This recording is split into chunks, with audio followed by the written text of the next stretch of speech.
आप सभी को राम राम, नमस्कार। कथा कहानी चैनल में आपका हार्दिक स्वागत है। आज हम वैशाख मास के चौथे अध्याय को सुनेंगे।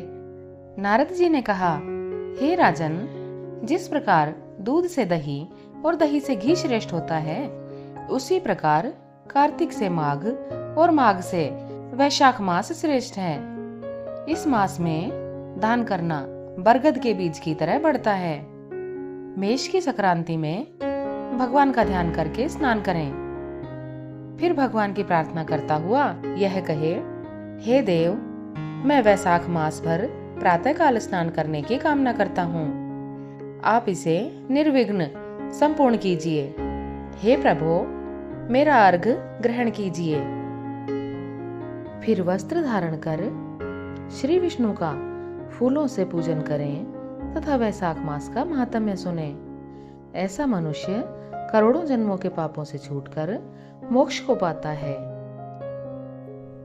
वैशाख मास में शरीर में तेल लगाना, दिन में सोना, कांसे के बर्तन में भोजन करना, 2 बार भोजन करना, शैया पर सोना, घर में स्नान करना, यह सब कार्य वर्जित हैं। वैशाख मास में दोपहर के समय थके हुए ब्राह्मण के पैर दबाना सब व्रतों में उत्तम व्रत है।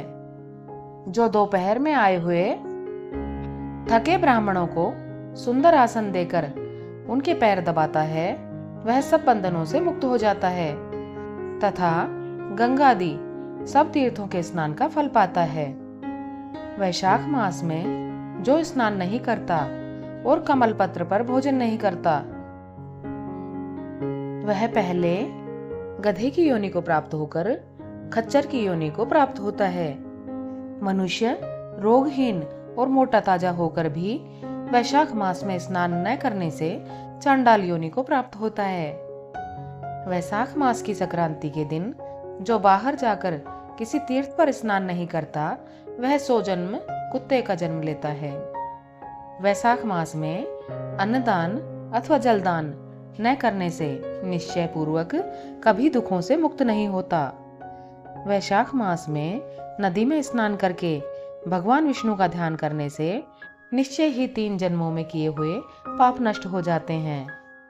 प्रातः काल समुद्र में गिरने वाली नदियों में स्नान करने से 7 जन्मों के पाप और उषा काल में सप्तगंगा में स्नान करने से करोड़ों जन्मों के पाप नष्ट हो जाते हैं। जाह्नवी, वृद्धा गंगा, कालिंदी यानी यमुना, सरस्वती, कावेरी, नर्मदा और त्रिवेणी, यह सप्तगंगा हैं। वैशाख मास में बढ़ते हुए जल में भजन करने से सारे जन्म के किए हुए पाप नाश हो जाते हैं। वैशाख मास में बावड़ी आदि के थोड़े से जल में स्नान करने से बड़े बड़े पाप नष्ट हो जाते हैं। वहां पर गंगा आदि सब तीर्थों का निवास होता है। दरिद्र तथा पराधीन को जो भी थोड़ी से थोड़ी वस्तु, जल, कंद, मूल, गुड़, छाछ आदि मिल जाए, वह दान करनी चाहिए। दान न करने से दरिद्रता आती है और दरिद्रता से मनुष्य पाप करता है तथा पाप से नरक मिलता है। इसलिए मनुष्य को सामर्थ्य अनुसार अवश्य दान करना चाहिए। यदि कोई मकान बहुत बड़ा हो परंतु उस पर छत ना हो, तो वह शोभा को प्राप्त नहीं होता। इसी प्रकार वैशाख मास में दान के बिना मनुष्य जीवन व्यर्थ है। वैशाख मास के देवता विष्णु हैं। इस कारण इस मास में किया हुआ जप, दान, यज्ञ और तप अधिक फल देने वाले हैं।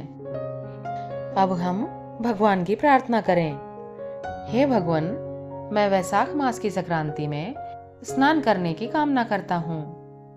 कृपया आप इसको पूर्ण करें तथा हे मधुसूदन, मैं स्नान करके आपको अर्घ देता हूँ, आप इसे ग्रहण करें। गंगा आदि सब तीर्थ मेरे अर्घ को ग्रहण करके मुझ पर प्रसन्न हों।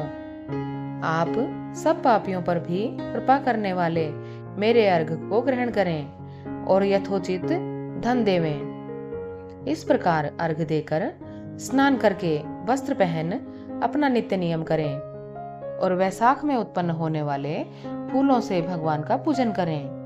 तथा वैशाख की कथा सुने। इससे करोड़ों जन्म के पाप नाश हो जाते हैं।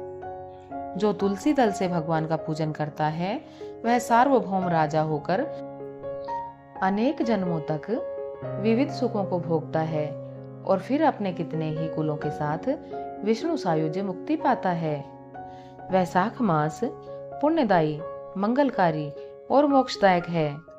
अतः हम सभी को इसका पालन करना चाहिए और धर्म, भक्ति और सेवा में अपना जीवन लगाना चाहिए। वैशाख मास चतुर्थ अध्याय समाप्त।